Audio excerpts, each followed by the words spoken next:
Breaking news आपण बुलेटिनची सुरुवात करणार आहोत। मुख्यमंत्री एकनाथ शिंदे आणि उपमुख्यमंत्री देवेंद्र फडणवीस आणि अजित पवार यांची आता बैठक सुरू असल्याचं दिसतंय। मंत्रिमंडळ बैठकीनंतर या तीनही नेत्यांची ही बैठक आता सुरू आहे। खाते वाटपाचा तिढा सोडवण्यासाठी या बैठकीमध्ये चर्चा सुरू असल्याचं समजतंय। अत्यंत महत्त्वाची ही बैठक मानली जाते। मंत्रिमंडळ बैठकीनंतर तातडीने या तिघांचीच बैठक सध्या सुरू असल्याचं समजतंय।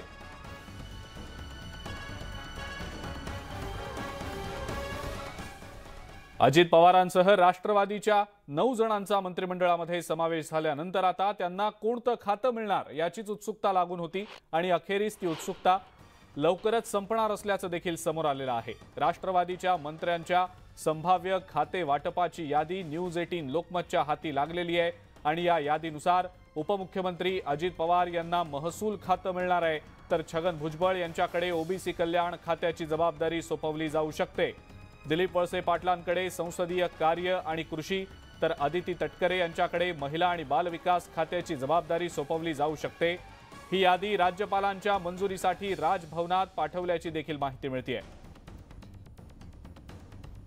राष्ट्रवादीच्या मंत्र्यांना नेमकं कोणकोणतं खातं मिळू शकतं आपण एक नजर टाकूया। अजित पवारांना महसूल खातं मिळू शकतं, छगन भुजबळांना ओबीसी कल्याण, तर दिलीप वळसे पाटलांना कृषी खातं मिळू शकतं।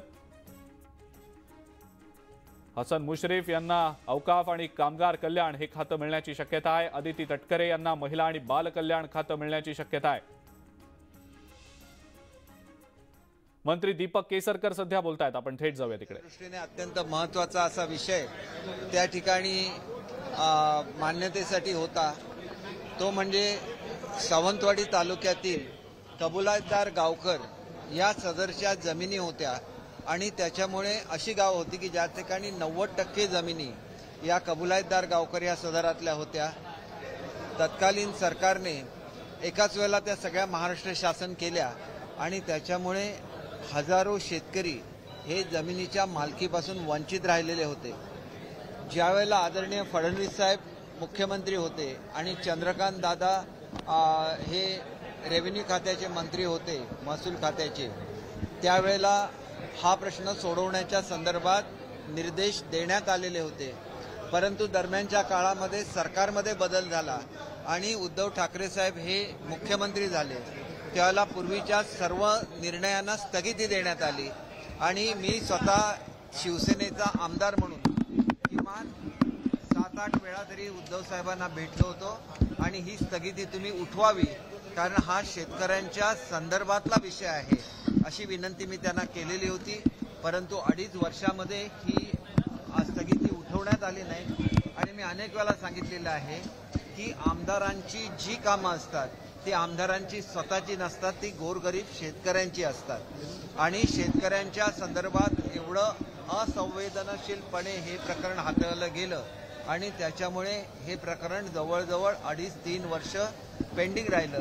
ज्यावेळेला एकनाथ शिंदे साहेबांकडे पहिल्यांदाच मी भेटलो आणि त्यांना विनंती केली की आपण ही स्थगिती उठवावी, त्यांनी ताबडतोब या संदर्भातली मीटिंग घेतली, स्थगिती उठवली आणि आता महसूल खात्याने रीतसर प्रस्ताव कॅबिनेट समोर आणून या प्रस्तावाला कॅबिनेटने मान्यता दिलेली आहे आणि त्याच्यामुळे हजारो शेतकऱ्यांना त्यांच्या हक्काच्या जमिनी मिळतील। याच्यासाठी रेग्युलर जे GR असतात ते GR न लावता स्पेशल GR काढावा अशी मी विनंती केलेली होती।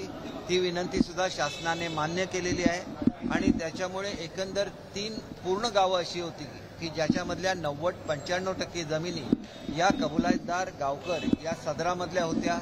आता या जमिनी शेतकऱ्यांच्या नावाने होणार आहेत। एकच गाव राहिलेलं आहे चौकुळ, या संदर्भात येत्या आठवड्यामध्ये महसूल मंत्री महोदयांच्या बरोबर बैठक होईल।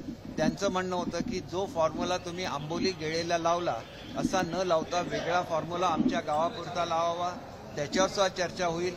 हे सरकार किती वेगाने काम करतं याची प्रचिती निश्चितपणे नागरिकांना आलेली असेल आणि त्याच्याचबरोबर आमदार का उद्धव साहेबांच्यापासून लांब गेले याचं सुद्धा हे एक जिवंत उदाहरण आहे असं मला वाटतं। कारण 2.5 वर्ष ज्या शेतकऱ्यांच्या नावावर 1 इंच सुद्धा जमीन नाही अशांचा प्रश्न जर तुम्ही अडीच वर्ष प्रलंबित ठेवला तर निश्चितपणे आमदारांना शेवटी आपल्या जनतेसाठी काम करायलाच लागतं आणि प्रसंगी असे निर्णय सुद्धा घ्यायला लागतात की गतिशील सरकार आणण्यासाठी असे बदल घडवावे लागतात. तुमच्यासोबत आल्यानंतर आता इच्छुकांमध्ये नाराजी बोलली जाते.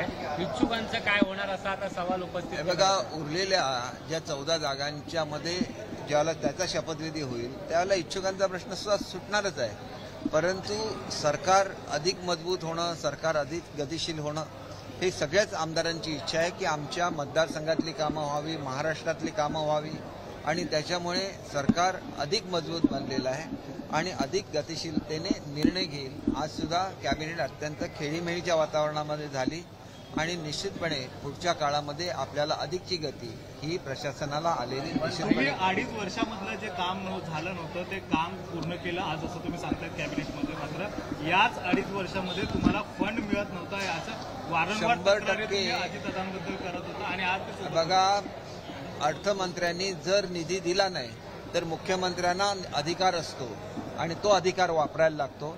तो अधिकार वापरायची हिंमत सुद्धा दाखवायला लागते आणि ती हिंमत एकनाथजी शिंदे साहेब दाखवतात म्हणून त्यांच्यावर लोक आली.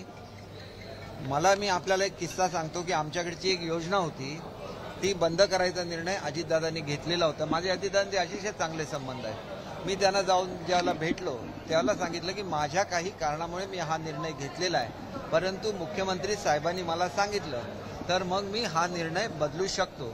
मुख्यमंत्र्यांनी कधीच त्यांना सांगितलं नाही. हे सांगितलं गेलं पाहिजे कारण तो मुख्यमंत्री महोदयांचा अधिकार असतो आणि स्वतः अर्थमंत्री मला सांगतायत की ही तुझी योजना बंद करू नये. हे जर मला मुख्यमंत्र्यांनी सांगितलं तर मी ती बंद करणार नाही. मग मी मुख्यमंत्र्यांच्याकडे गेलो, त्यांनी ही योजना बंद केली नाही. उलट कुठल्या तरी दुसऱ्या एका खासदाराचं ऐकून ज्या योजनेला आम्हाला दरवर्षी 100 कोटी मिळत होते त्याला 25 कोटी देणारी एक छोटीशी योजना त्या ठिकाणी आणली. म्हणजे आमदारांचं शेवटी प्रतिनिधित्व करत असतात. हे 100 कोटी काय मला मिळणार नव्हते, ते शेतकऱ्यांना मिळणार होते, बागायतदारांना मिळणार होते, मच्छीमारांना मिळणार होते, महिला बचत गटांना मिळणार होते, त्याच्यामधून पर्यटनाची वृद्धी झाली असती. परंतु ही धडाडी लागते की माझं राज्य जाईल की काय असं म्हणून चालत नाही की माझ्या जनतेला न्याय मिळाला पाहिजे, प्रसंगी माझं राज्य गेलं तरी चालेल असं म्हणणारे मुख्यमंत्री असायला लागतात आणि जसे मुख्यमंत्री महाराष्ट्राला मिळाले नाही. याच अजितदादांना अर्थमंत्री दिलं तर तुम्हाला आता निधी मिळेल असं वाटतं एकंदरीत. हो, पण हे बघा, त्यांना कुठलं खातं देणार हे एकतर मला माहिती नाही आहे. शेवटी खात्याचं वाटप हे मुख्यमंत्री महोदय करत असतात. त्यांना जे काही खातं दिलेलं असेल तर मंत्री म्हणून निश्चितपणे आपल्या सहकाऱ्यांना बरोबर घेऊन ते काम करतील याची मला खात्री आहे. आणि जर असा कधी प्रसंग आला ना तर आम्ही मुख्यमंत्री महोदयांकडे जाऊन दाद मागू शकतो आणि दुसरे उपमुख्यमंत्री आमचे फडणवीस साहेब आहेत त्यांच्याकडे जाऊन दाद मागू शकतो याची आम्हाला खात्री आहे. आणि दोनही नेते हे ठामपणे आमच्या मागे उभे आहेत याची मला खात्री आहे कारण हे युतीचं सरकार आहे आणि युतीच्या सरकारला राष्ट्रवादीने पाठिंबा दिलेला आहे आणि ते सहभागी झालेले आहेत. तरी सरकार हे युतीचंच आहे आणि युतीचं जो काही फॉर्म्युला असतो, युतीची जी काही ध्येय धोरणं आहेत त्याप्रमाणे हे सरकार काम करते. शिंदे फडणवीस सरकार हे खूप चांगल्या पद्धतीने काम करत होतं. अशी काय गरज वाटली, अल्पमताची भीती वाटली की अजितदादांची होती. आम्हाला कॅबिनेट मिटिंगचा अनेक वर्षाचा अनुभव आहे. मधला 1 वर्षाचाच गॅप पडलेला होता, त्याच्यामुळे आम्हाला कॅबिनेट मिटिंग काही फार नवीन काही असतं अशातला भाग नाही. मात्र जे काही राज्याच्या दृष्टीनं महत्त्वाचे प्रश्न होते, महत्त्वाचे विषय होते, ते विषय सगळ्यांनी मिळून सीएम साहेबांच्या नेतृत्वाखाली पॉझिटिव्ह सगळ्यांनी ते मार्गी लावले. मागच्या कॅबिनेटचे जे मिनिट्स होते ती जवळपास 34 संख्या होती, त्याही बाबतीमध्ये त्याला त्या मिनिट्सला पण मान्यता त्या ठिकाणी देण्यात आलेली आहे. चांगली झाली कॅबिनेट. काय त्याच्यामध्ये काय शेवटी एकनाथरावांनी मी 2.5 वर्ष एकत्र काम केलेलंच आहे. एकनाथरावांच्या बरोबर जे काही 10 मंत्री आहेत ते मागेही 2.5 वर्ष आम्ही एकत्र म्हणून काम केलेलं असल्यामुळं एवढं काही फार वेगळं वाटायचं काहीच कारण नव्हतं. आणि दुसरी गोष्ट, भाजपमध्ये काही असे मंत्री आहेत, उदाहरणार्थ राधाकृष्ण पाटील वगैरे, त्यांच्याही बरोबर मागे आम्ही लोकांनी काम केलेलं आहे ते काँग्रेसमध्ये असताना. त्याच्यामुळे मला काही त्याच्यात फार काही वेगळं वाटत नाही. आम्ही विकासाच्या मुद्द्याच्या करता ह्या सरकारच्या बरोबर आलेलो आहे आणि देश पातळीवर नरेंद्र मोदींच्या शिवाय आज देशाला पर्याय नाहीये. आज विरोधक सगळे विस्कळीत आहेत, त्याच्यामुळे तिथं कुठेही पर्याय दिसत नसल्यामुळं आणि आज देश त्यांच्या नेतृत्वाखाली आगेकूच करतोय. त्याकरता आम्ही सगळ्यांनी त्यांना पाठिंबा दिला पाहिजे या भावनेतनं आम्ही सरकारमध्ये त्या संदर्भामध्ये आता मुख्यमंत्री उपमुख्यमंत्री आम्ही सगळे एकत्र बसलो, चर्चा केली. ते आता राष्ट्रपती महोदया आज 6 वाजता येत आहेत. 4 वाजता त्यांना कुठल्याही परिस्थितीत टेक ऑफ घ्यायचा आहे नागपूरला जायला, कारण वेलकम करण्याच्या करता सीएमनी हजर असलं पाहिजे आणि प्रोटोकॉल डिपार्टमेंट देवेंद्र फडणवीस साहेबांच्याकडे आणि ते नागपूरचे पालकमंत्री पण आहेत, त्याच्यामुळे ते दोन्ही त्या ठिकाणी जाणार आहेत. आज काही एक दुःखद घटना धुळ्याच्या बाबतीमध्ये घडलेली आहे, त्याचा थोडासा मी रिपोर्ट घेतलाय, परंतु आता मी परत जाऊन त्याच्याबद्दलची माहिती घेतो. पण तिथं गिरीश महाजन साहेबांना ताबडतोब सरकारचा प्रतिनिधी म्हणून पाठवलं.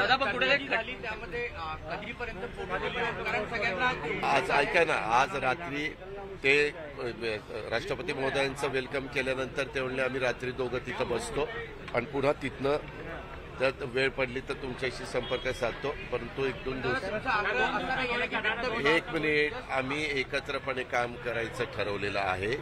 त्या कुठलीही नाराजी नाही, त्या संदर्भामध्ये कुठलीही अडचण मला तरी वाटत नाही.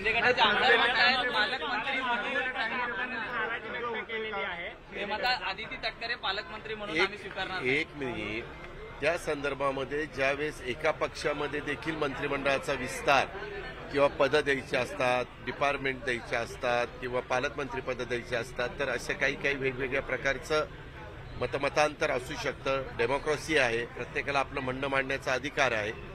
शेवटी सगळ्यांचं म्हणणं ऐकून घेतल्यानंतर राज्याचे मुख्यमंत्री या नात्याने अंतिम निर्णय एकनाथराव शिंदे साहेबांनी घ्यायचा असतो आणि शिंदे साहेब तो निर्णय योग्य पद्धतीनं घेतील. केलं होतं त्यावेळेस मी विरोधी पक्षनेता म्हणून पत्र दिलेलं होतं. आता राज्याचा एक घटक म्हणून उपमुख्यमंत्री म्हणून त्या संदर्भामध्ये त्या सगळ्या गोष्टीच्या बद्दलची जी काही तयारी करायची असते, कॅबिनेटला नोट आणण्याच्या करता त्या सगळ्या गोष्टी करून ते आम्ही करू, कारण ते माझीच त्याच्यामध्ये मागणी होती. वेगवेगळ्या थेअरीज ज्या मांडल्या जातात त्याबद्दल काहीतरी सांगा की काय आमदार आहे ते असं वगैरे. तुम्ही काही काळजी करू नका, आमदार माझ्याबरोबर. विधानसभा अध्यक्ष राहुल नार्वेकर